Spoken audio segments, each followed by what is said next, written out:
Olá, boa tarde, sejam bem-vindos a mais uma das nossas conversas sobre hoje, dia 28 de julho, Dia Mundial do Combate à Hepatite. Este dia tem como objetivo informar a população, sensibilizar para a sua prevenção e consciencializar também da sua prevalência. Para nos falar deste tema, convidamos o Dr. Jorge Velez, médico especialista em infecciologia no Hospital de Aveiro. Agradecemos desde já por estar aqui connosco. E a enfermeira Maria José, aqui do meu lado, para me ajudar nesta conversa, enfermeira e coordenadora da UCC, da Unidade de Cuidados na Comunidade Bailarina. Obrigada também por ter aceito o nosso convite. Então, Jorge, gostaríamos de perceber primeiro então o que é hepatite e quais as suas causas? Hepatite, genericamente, só quer dizer inflamação do fígado, né? Nós aqui depois vamos falar mais das hepatites víricas, portanto, hepatites que são causadas por vírus. Basicamente é isso. Quais são as principais complicações das hepatites? As complicações principais das hepatites, pelo menos daquelas que são as mais relevantes, que são aquelas que podem ficar crónicas, né? É a hepatite B e a hepatite C. Em última análise, qualquer uma delas pode levar à cirrose, ou seja, quando o tecido saudável do fígado imaginando, é como se o tecido saudável do fígado fosse quase completamente substituído por fibrose, por cicatriz, tecido cicatricial, e ao fim e ao cabo já é um órgão que vai deixar de funcionar, ou pelo menos funcionar tão bem. A complicação é ainda pior, se quisermos ir além disso, é o caso do fígado. Se não for tratado, vai evoluindo e passando por essas fases. Sim e não. Elas são diferentes. A hepatite C é mais linear. Se a gente tiver um doente com hepatite C, uma porcentagem deles, para 1 em cada 3 pode vir a ter cirrose, e depois uma porcentagem mais pequenina, 1 em cada 10 eventualmente, pode vir a ter cancro do fígado. Mas é uma progressão linear. Portanto, o fígado vai piorando, agrava, e depois é que pode surgir o cancro. A hepatite B, se quisermos, é um bocadinho mais traiçoeira, porque como o próprio vírus tem potencial para mexer, digamos, nos nossos genes e causar cancro por si só, vamos ter cancro no doente que não tem cirrose. Então, todos os tipos têm cura? Não. Além destas duas hepatites que eu falei, e se calhar evitando assim aquelas mais raras ou mais exóticas, digamos, também temos a hepatite A. A hepatite A nunca fica crónica e é uma hepatite que é autolimitada, ou seja, a gente apanha, pode ficar mais amarelo ou menos, geralmente não passa muito mais que isso, e cura, entre aspas. Muito raramente pode dar complicações graves nessa fase, mas é mesmo uma coisa muito rara. A hepatite C tem uma cura, hoje em dia muito fácil, antigamente era mais complicado, mas hoje em dia temos tratamentos à base de comprimidos, um ou pouco mais comprimidos por dia, pouco tempo, e com taxas de cura que rondam 100%. A hepatite B é diferente, e às vezes os doentes ficam um bocado desiludidos porque cada deles não tem cura, mas de facto o vírus é mais complexo. Pelo mesmo motivo que pode causar cancro, ele ao ligar-se aos nossos genes, aos nossos cromossomas, não há nenhum medicamento atualmente que consiga retirar de lá. Mesmo que a doença esteja inativa ou pouco ativa, ou até que a pessoa só tenha tido contacto no passado, há sempre ali o potencial para reativar, ou seja, não tem cura, se quisermos ir por aí. Quais é que são as principais formas de transmissão? Porque uma vez que temos vários tipos de hepatites, quais é que são as principais vias de contágio? Não são todas iguais, pronto. Sim. A hepatite B e C basicamente partilham as mesmas vias de transmissão, embora com porcentagens diferentes. Se quisermos, a hepatite B é muito frequente por via sexual, ao passo que a hepatite C pode ser transmitida por via sexual, mas a transmissão é relativamente baixa. A hepatite C é mais tipicamente uma doença transmitida por via sanguínea, nomeadamente aquelas pessoas que alguma vez na sua vida já tiveram consumo de drogas por via endovenosa e em que tenha havido partilha de material. Sendo um vírus, não parece por geração espontânea, às vezes como alguns doentes pensam que é do limão ou da própria droga, não. É da partilha de material contaminado com o sangue de alguém que tinha hepatite C. A B também pode ser transmitida por via sanguínea, embora seja um fenómeno assim mais frequente, e depois ambas podem ser transmitidas das mães grávidas para os filhos. No caso da B, se a doença estiver controlada, não há problema e pode haver mesmo indicação de fazer tratamento à mãe para evitar a transmissão. No caso da C, não há propriamente indicação de fazer tratamento, que é um fenómeno muito raro, okay? Essa transmissão vertical. Ambas também podem ser transmitidas, embora sejam mais em países subdesenvolvidos, digamos, na infância. Naqueles países onde há muita hepatite B, por exemplo, as crianças, as brincadeiras, o sangue, pode ser transmitida, embora digamos na Europa mais pisada, Portugal não é uma coisa tão muito. A hepatite A não tem nada a ver com as outras, é chamada transmissão fecal oral, ou seja, é transmitida por comida contaminada, objetos contaminados, de alguma maneira que haja transmissão dos vírus que são excretados pelas fezes, não é? E depois possam ser ingeridos em alimentos, ou, como houve agora recentemente, e quase que se chamava uma doença de transmissão sexual, aquele surto em homossexuais masculinos, em que não havia transmissão sexual, mas havia transmissão por algumas práticas sexuais que implicavam este ciclo fecal oral. Pronto, percebendo as formas de transmissão, também já conseguimos perceber um bocadinho como é que podemos prevenir, não é? Ou faltou falar de alguma forma de prevenção? Todas têm uma prevenção mais ou menos universal, mas se quisermos assim ser um bocadinho mais específicos, primeiro, a hepatite B tem vacina. E Portugal é um dos países do mundo mesmo que tem uma das melhores coberturas vacinais, ok? Quase 100%, ou quase virtualmente 100%.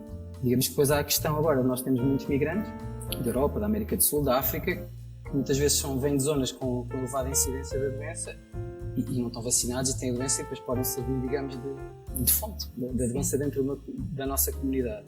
A hepatite C não tem vacina, portanto só se previne evitando os comportamentos que podem levar à sua aquisição. Isto é, troca de material para injeções endovenosas, porque se a pessoa consumir, mas trocar as seringas, usar material limpo, aí não há qualquer problema. A hepatite A, também há vacina para a hepatite A, não faz parte do plano nacional, mas é aconselhada, digamos assim, às crianças ou às pessoas que viajam, por exemplo, mas é com base na higiene, digamos que uma higiene básica que em Portugal temos, ou acho que temos. A prevenção é conseguida, às vezes há surtos de hepatite A em produtos alimentares que vêm de outros países e que foram, digamos, manipulados de maneira incorreta, mesmo congelados, ok? E pode acontecer assim, mas portanto, eles têm prevenções um bocadinho diferentes consoante o vírus que estamos a falar. Como é que nós podemos fazer o diagnóstico dos diferentes tipos de hepatite? Com análise? Não, estou brincando. Se há de haver sinais e sintomas que podem remeter as pessoas para uma suspeita? Na fase em que apanhamos a doença, ou seja, que éramos negativos e passamos a ser positivos, e com percentagens variáveis, mas ainda assim sempre numa minoria das pessoas, pode haver aqueles sintomas que nós tipicamente associamos a uma hepatite, que é ficar amarelo, ficar mal disposto, náuseas, vômitos. Agora, cansaço, dor abdominal, dor de barriga. Agora, muitas vezes não há qualquer sintoma, portanto o diagnóstico só mesmo fazendo análises. Isso é uma recomendação um bocadinho universal, não estou a falar da hepatite A, porque essa só tem interesse de testar se a gente quiser vacinar uma pessoa, saber se ela já contactou ou não. Mas no caso da B e da C pode ser importante fazer o teste, mesmo que nunca tenhamos tido nenhum comportamento que a gente ache de risco, porque a doença pode ser perfeitamente assintomática e não haver qualquer indício que ela lá está.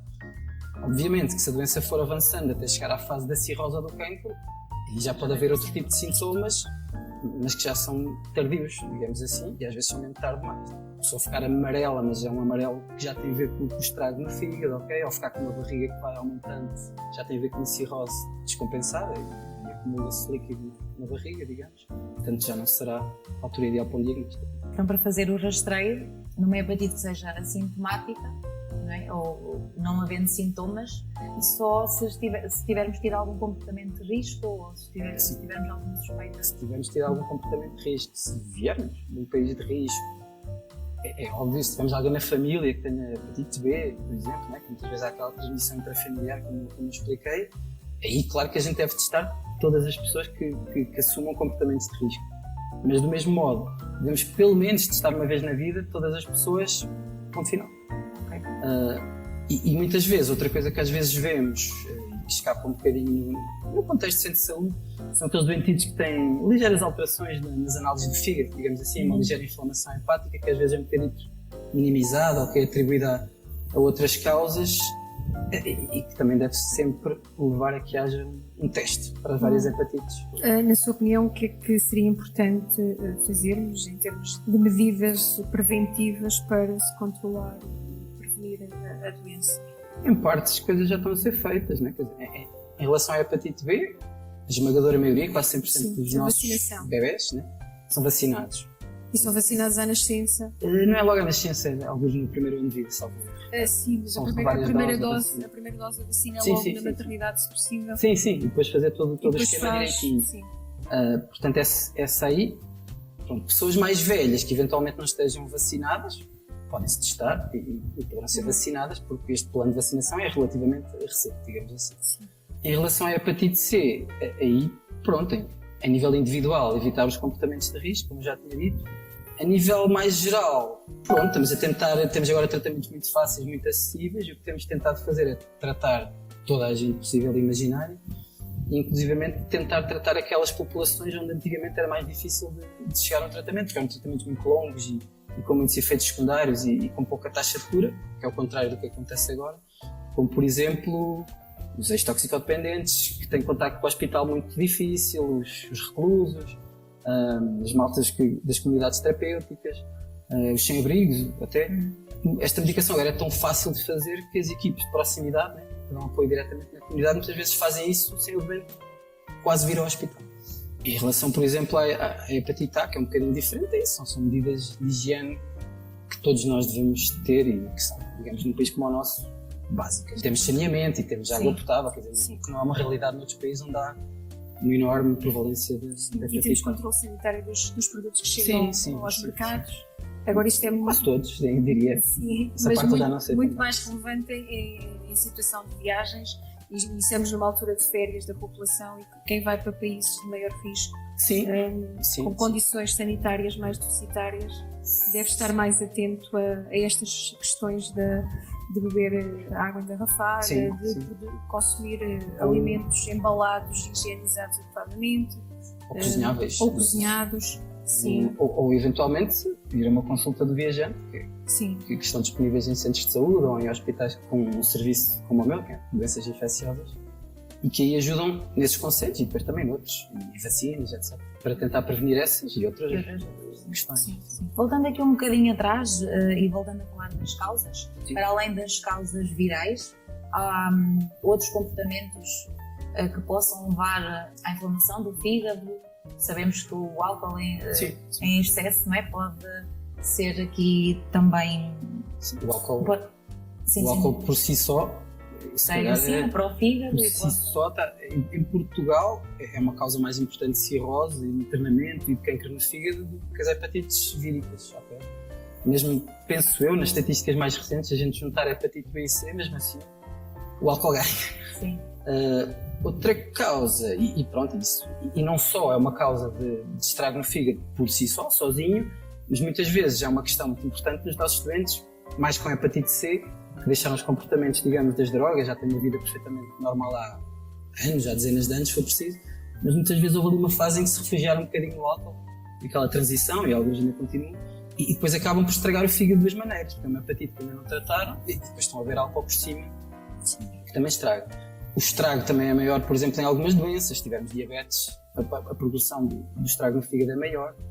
E depois, um flagelo da nossa sociedade, e que ainda não é a maior causa cá, mas noutros países, tipo Estados Unidos, etc., já é a maior causa de transplantes, que é uma coisa que se esquece um nome um bocado médico, é a síndrome metabólica, ou seja, são pessoas com excesso de peso, pessoas com diabetes, pessoas com o colesterol alto, com os triglicéridos altos, e isso leva a uma espécie de uma hepatite gordurosa no fígado. É o fígado gordo, isto é um termo que não é correto, mas, e que depois associadamente dá inflamação e isso estraga tanto como o álcool, como uma hepatite vírica.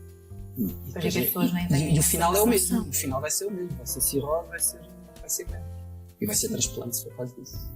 Acho que já ficámos aqui esclarecidos sobre este tema. Agradecemos mais uma vez a vossa presença e aproveitamos também para divulgar que vamos ter rastreios gratuitos e abertos à comunidade no dia 30 de julho, na Meia-Alhada, pois saberão mais informações sobre isso. Obrigada, espero que tenha sido útil.